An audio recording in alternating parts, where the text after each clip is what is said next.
سلام تماشابینان گرامی، خلاصه خبرهای مهم 26 ایون تاجیکستان و منطقه را از پایگاه خبری بامداد برایتان پیشکش میکنیم. شروع میکنیم از یک نگاه کوتاه به سرخط خبر مهم روز در برنامه. وعده $30,000 مکافات برای پیدا کردن معاون رئیس اوریون بانک. افسر وزارت کارهای داخله و یک خویشش معلم دانشگاه را از رشک به دریا پرتافتند. زن و زنی بیش از 500 تاجیک و قرغیز در یک کان گازپروم در ولایت ایرکوتسک.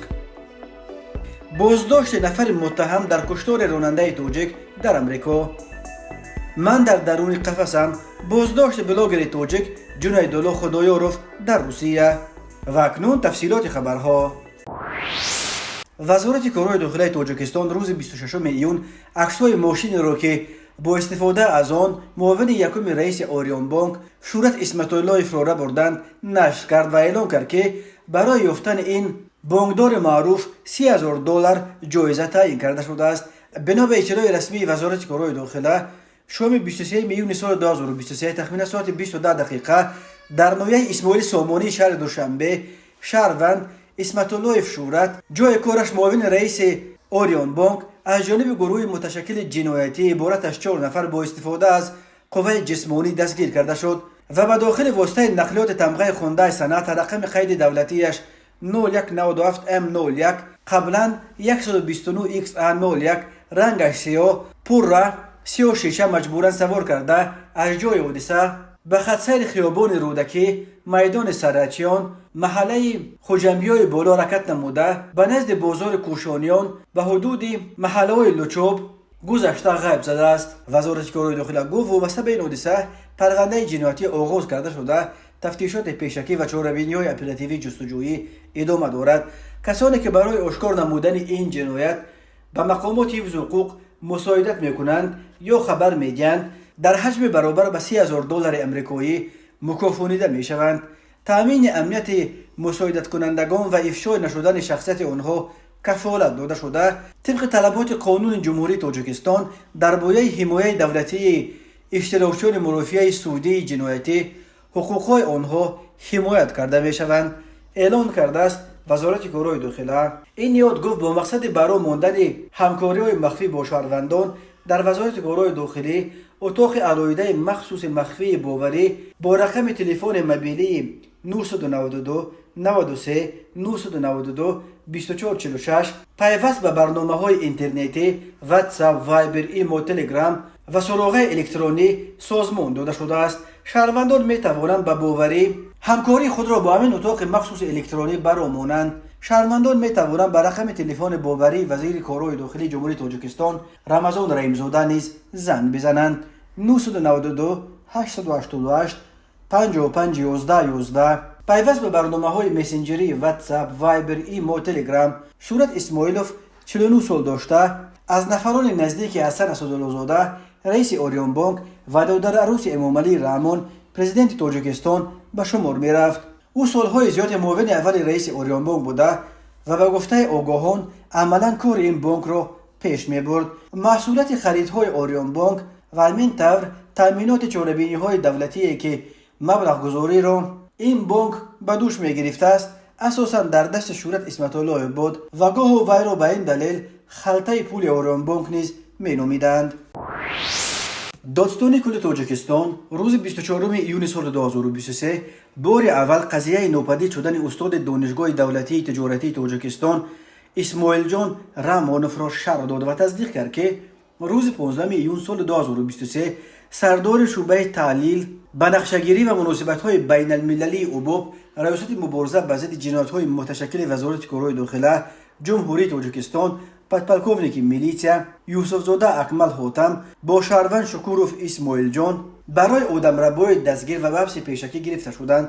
به اطلاع دادستانی یوسف زاده شب 21 میلیون سال 2023 ساعت 23:20 دقیقه از اسیات رشک با خویشاوندش شکوروف استاد دانشگاه دولتی تجارتی تاجیکستان رحمانوف اسماعیل جان قهارویچ را در کوچه برباد شهر دوشنبه نزدیکی کتابخانه مسلم با استفاده زورآوری به автомاشین خدمتیش که تمغه خونده اکسنت رنگش سفید سوار کردند. سپس آنها دستان رحمانوف را بسته به سمت شورای دوشنبه خوجند رسپور گردیده در کیلومتر 118 شورای مذکور در کنار دیهه چوره نویه عینی автомашина رو باز داشته مجبورا اسماعیل جان رامونوف رو فرآورده با مقصد به قتل رساندن به دریای فام پرداخته از جای حادثه غیب زدند. دادستانی گفت همان روز 15 میلیون سال 2023 نسبت یوسف زاده و شکوروف با ماده 103 قسم دوی بندهای ا و کودکس جنایتی جمهوری تاجیکستان برای آدم ربایی و از جانب گروه شخصان با مصلحت پیشکی با استفاده زورآوری برای سلامتی و حیات خفناک پرونده جنایتی آغاز کرده شده تفتیشات ادامه دارد. دادستانی گفت اسماعیل جان رامونوف را تا حال پیدا نکردند و کارمندان کمیته حالتهای فوق‌العاده و دیگر ساختارها برای جستجو و پیدا نمودن او سفر برگردیدند. در مطلب از استقامت کنندگان اهالی نشین پایاناب دریای فان و زرافشان خواسته شده است که در مورد پیدا گردیدن معلومات عاید و دریافت رحمانوف فوراً به مقامات پروکراتورا یا میلیتیا خبر دهند. قبلا گزارش شده بود که اسماعیل جان رامونوف در دانشگاه تجارتی همراه همسر اکمل یوسف زاده کار میکردند. رامونوف معلم از فن منیجمنت و همسر پدپلکانیک یوسف زاده معلمه زبانی انگلیسی. بین آنها چه گذشت که باعث رشک یوسف زاده و چنین شیوه نخور شده است معلوم نیست، ولی داستانی میگوید این نخورگیری در زمینه رشک صورت گرفته است. خود دستگیر شدگان و نزدیکان آنها برای شرح قضیه دسترس نیستند. پرزیدنت تاجیکستان امامعلی رحمان روز 26 ایون سال 2023 با امضای 4 فرمان، 1 امر و 7 قرار حکومت در ساختارهای دولتی باز یک سلسله تغییرات کادری به عمل آورد. از جمله با فرمانهای پرزیدنت با عین توجیه با سبب به کار دیگر گذاشتن اشورزاده رجب روزی از وظیفه رئیس ناحیه ظفرآباد و مومنی مفصومه معین زاده از وظیفه رئیس شهر بوستان ولایت سوخت، همچنین با امر پرزیدنت یکی از علمان جوان و آینده‌دار کشور عزیزی رستم انورزاده نیز با سبب به کار دیگر گذاشتن از وظیفه معاون مدیر مرکز اسلام شناسی یک نهاد تحقیقاتی وابسته به پرزیدنت تاجیکستان آزاد کرده شد. همچنین با قرار حکومت روز 26 ایون با چنین توجیه یعنی با سبب به کار دیگر گذاشتن غفارزاده نگارخان از وظیفه معاون یکم رئیس کمیته کار با زنان و عائله، امیر بیگزاده حبیب الله از وظیفه معاون یکم رئیس کمیته رشد سیاحی آزاد کرده شدند. به کدام وظیفه دیگر گذاشتن حبیب الله، امیر بیگزاده، رجب اشورزاده و رستم عزیزی اعلان نشده است، ولی غفارزاده نگارخان با فرمان پرزیدنت به جای مفصومه معینی اجرا کننده وظیفه رئیس شهر بوستان ولایت سوخت تعیین گردیده. معینی طور قبلا خبر دادیم از نام حزب حاکم خلقی دموکراتی در انتخابات میانه دوره در حوزه رقم 13 شهر خوجند همچون وکیل به مجلس نمایندگان مجلس پایانی پارلمان تاجیکستان پیشبری شده است. اسماعیل زاده ظفر که در گذشته رئیس نوای دیوشتیج و 3 سال اخیر رئیس کمیته اکولوژی مجلس نمایندگان بود، روز 26 ایون با فرمان پرزیدنت اجرا کننده وظیفه رئیس نوای ظفرآباد ولایت سوخت تعیین کرده شد. امامعلی رحمان روز 26 ایون با امضای قرارهای حکومت سفرزاده دلشاد غنی را معاون وزیر موارد و علم، نورعلیزاده فیروزه را معاون رئیس کمیته کار با زنان و عائله، خالمتیان رستم را معاون یکم رئیس کمیته رشد سیاحی و سلیمزاده زیادالله نصرت الله را معاون رئیس کمیته رشد سیاحی تعیین کرده. فیض‌الله قوتعلی بابا جان را به مقام دیرکتور قرارگاه اسکندرکول دستگاه اجرایی پرزیدنت نشاند. تماشابینان عزیز، یادآور می‌شویم خلاصه مهمترین اخبار تاجیکستان را از پایگاه خبری بامداد تماشا دارید. برنامه را ادامه می‌دهیم. جنیدالله خدایارف بلوگر تاجیک که با افشای موردهای کروپسیا و قانون شکنی در نویه رشت نام برآورده است، روز 22 ایون در شهر بریوز و حوزه مختار خانت منسی در شمال روسیه با درخواست مقامات تاجیکستان دستگیر شد. روز 24 ایون دادگاه بریوزوف تا زمان بررسی پرونده استردادش بلاگر تاجیک را برای 2 ماه به حبس گرفت.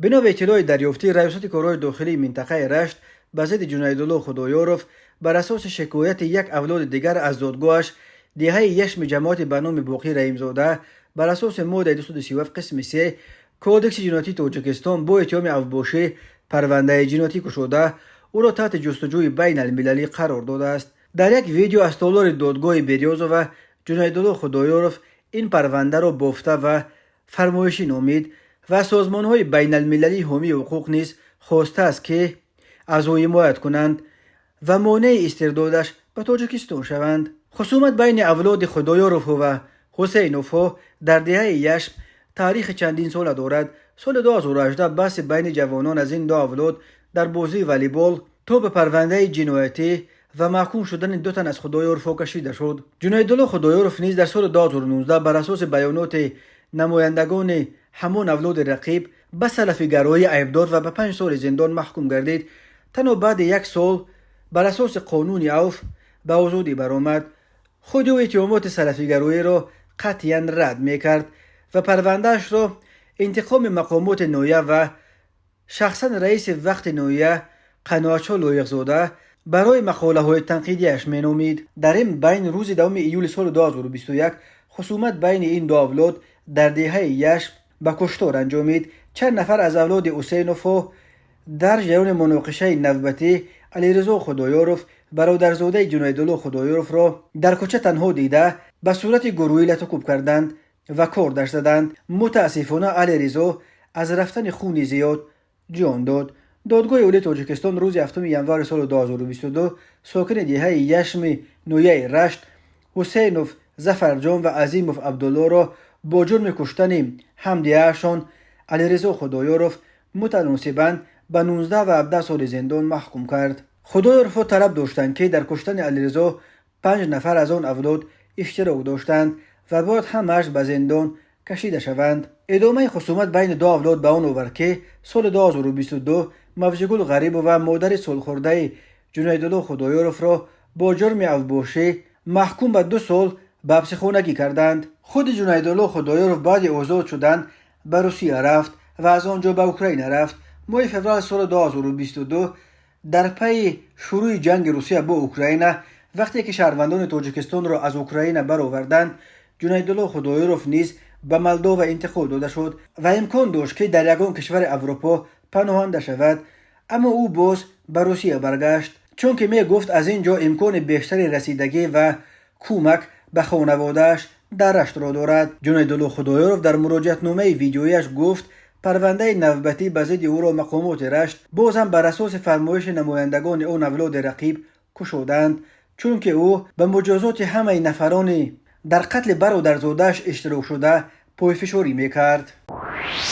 پلیس روی ایالات کالیفرنیا امریکا خبر داد که صبح 24 ایونی سال 2023 نیروهای ویژه همراه کارمندان پلیس شهر منتیکا ساکن 29 ساله این شهر اندریو کریستوفر اوتسون را با اتهام قتل راننده 37 ساله از تاجیکستان الهام جان شودیف را معین و دستگیر کردند.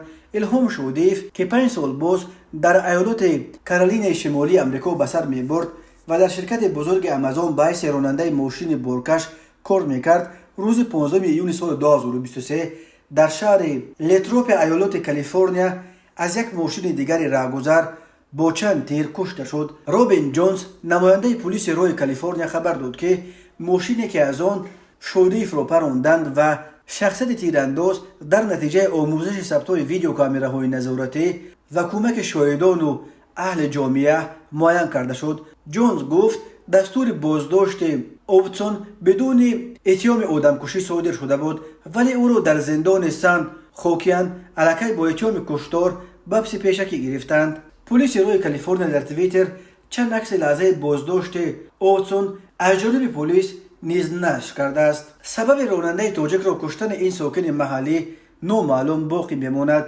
در همین حال از جمعیت تاجیکان امریکا به پایگاه خبری بامداد خبر دادند که روز پنجشنبه 22 ایون سال 2023 در یک مسجد در منطقه کوینز شهر نیویورک مراسم نماز جنازه الهام شودیف را دایر کردند.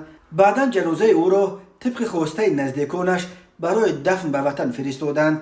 جنازه الهام شودیف در راه است و قرار است صبح 26 ایون به تاجیکستان برسد. جمعیت تاجیکان امریکا معرکه جمع‌آوری کمک برای انتقال جنازه و برای یاری به خانواده الهام جان شودیف را برآ انداختند و تا امروز بیش از $92,000 کمک جمع شده است. طور قبلا خبر دادیم الهام جان شودیف راننده فوره در شرکت بزرگ امازون نصف روزی پنجشنبه 15 میلیون سال 2023 در شهر لیتروپی ایالت کالیفرنیا در غرب امریکا هدف حمله مسلحانه قرار گرفت. او را با چند زخم تیر به بیمارخانه انتقال دادند ولی طبیبان الهام جان را از چنگ مرگ نجات دادن نتوانستند. در جریان زنوزنی گروهی با اشتراک صدها مهاجر کوری از تاجیکستان و قرقیزستان در یک کون شرکت گازپروم در ولایت ایرکوتسک روسیه 9 نفر جراحت برداشتند. در خدمات مطبوعات سراسیمه کارهای داخلی ولایت ایرکوتسک به خبرگزاری روسیه تاس گفتند که این زنوزنی روز 23 میلیون سال 2023 در کون کوفکیتا در حدود نویه ژگالووا در زمینه معیشی رخ داده است. گروه فوری و تفتیشاتی پلیس به جای حادثه رفته در حال حاضر کارمندان پلیس به معاین کردن اشتراکچیان فعال این مناقشه مشغولند. گفتند در پلیس مقامات تاجیکستان تا کنون این حادثه را شرح ندادند ولی وزارت کارهای خارجه قرقیزستان روز 26 میلیون خبر داد که کنسول سفارت این کشور در روسیه برای رسانیدن کمک‌های کنسولی و حقوقی به شهروندان قرقیزستان و ملاقات‌ها با نمایندگان مقامات حفظ حقوق به جای حادثه سفربر کرده شده است. وزارت خارجه قرقیزستان گفت 5 نفر از 9 نفر در این مناقشه آسیب دیده شهروندان این کشور بودند. 23 میلیون سال 2023 در کون گاز کوفکیتا در نویه ژگالووا ولایت ایرکوتسک روسیه بین شهروندان قرقیزستان و تاجیکستان در زمینه معیشی زنوزنی گروهی با اشتراک بیش از 500 نفر رخ داده است. دفتر سفارت قرقیزستان در روسیه با آسیب دیدگان به صورت فوری تماس برقرار کرد.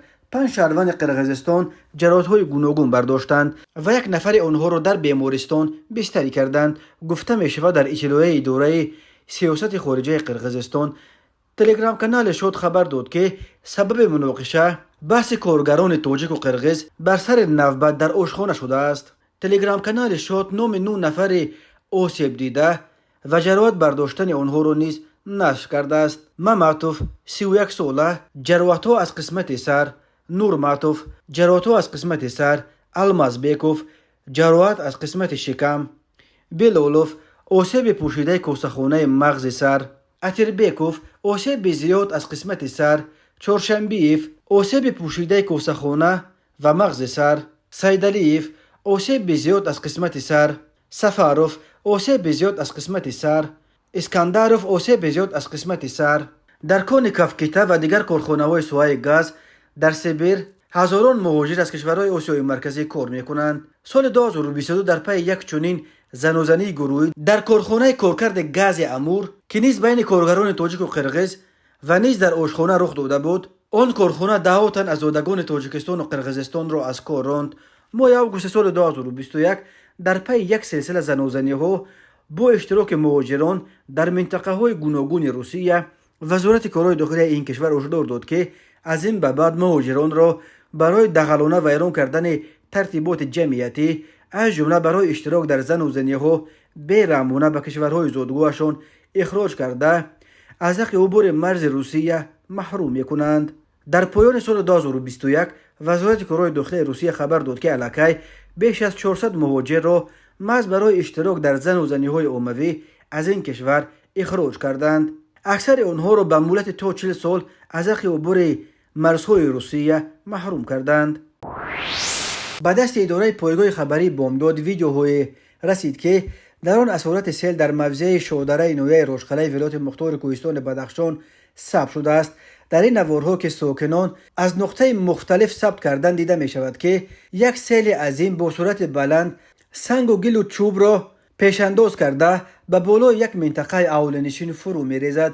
بنا به معلومات سردار شعبه ولایت‌های فوق‌العاده نویه اشکوشم نیمه دوم روز 23 میلیون سال 2023 نزدیک به ساعت 17:24 دقیقه در حدود دهه ملواج دموات دیهات یوسف بیکوف نیز سیل آمد. کمیته ولایت‌های فوق‌العاده تاجیکستان خبر داد که این سیل بر اثر آب شدن پیرخ‌ها از گرمای شدید روزهای آخر جاری شده است. سیل با سنگ و لای زیاد 2 خانه استقامتی، 2 منزل یاری رسان و 1 هکتار زمین زراعت کشاورزی را زیر آب کرده است. کمیته ولایت‌های فوق‌العاده در جای حادثه به فعالیت آغاز کرده است و با قرار کمیسیه 8 خواجگی از این دیه به جای امتر کوچانیده شدند. در این زمان کمیسیون حالتهای فوق‌العاده حجم ضرر رسیده بر اثر سیل در دهه مولووز را معین می‌کند. پیامدهای سیل برطرف کرده می‌شوند. تماشابینان عزیز و گرامی، این بود مرور به خلاصه چند خبر مهم امروز تاجیکستان. خبر و گزارش‌های بیشتر از تاجیکستان و درباره تاجیکستان و اطراف آن را در سامانه پایگاه خبری بامداد در این نشانه پیگیری نمایید: www.bamdad.com. خوش باشید.